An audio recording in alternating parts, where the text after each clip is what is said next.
नमस्ते। आज शनिबारको दिन।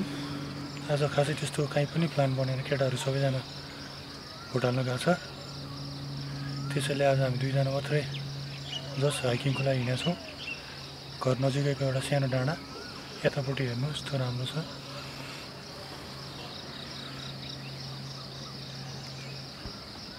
You don't always need a plan. Sometimes you need a breath, trust, let go and see what happens. When tired, we still have nature to heal us. Sheetal Anand first time यो ठाउँमा पनि त्यही घरबाट देखेको विशाल आगो आगोसँग भएको छ। एउटा सानो लापरवाहीले यत्रो गोठ बिरुवाहरू हेर्नु यहाँ कस्तो पुरै डराएको छ। त्यसैले जङ्गलमा आउँदा चाहिँ सक्दो आगो नलागेकै राम्रो। यति ठुलो खेती गरेको छ। सो गाइस सोचो, आगोले यत्रो हेर्नु सुरुखहरू जलेर पुरै कालो भएको छ।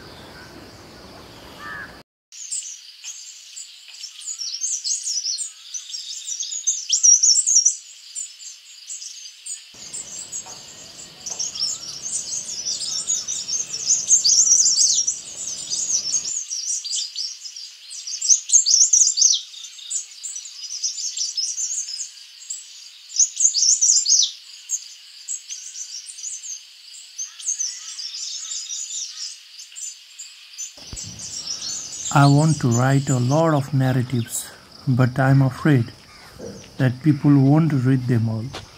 Let's say I want to travel in nature. I like being in nature, that's all.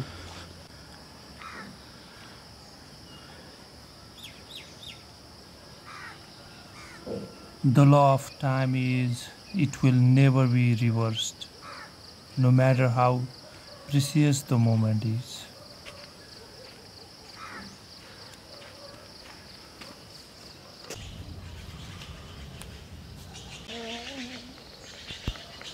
Sometimes being with nature makes you understand the world more.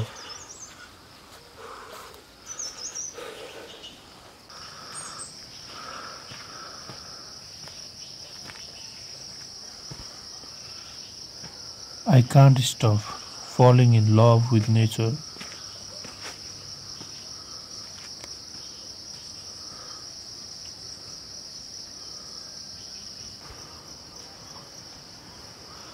Seasons of growth are always challenging us, but we have to push through them just like every other season, because each flower blooms at different times, just like everyone has a different growing time.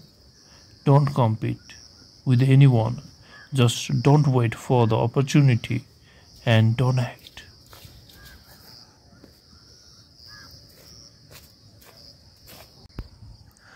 Many people complain that they don't have time, but they spend their time on things they don't want.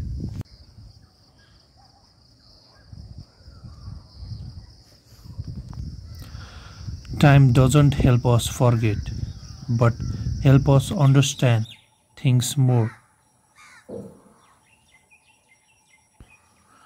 सम्झनाहरू क्यामेरामा कैद हुन्छन्, तर महसुस मनमा बाँधिन्छ सधैँभरि।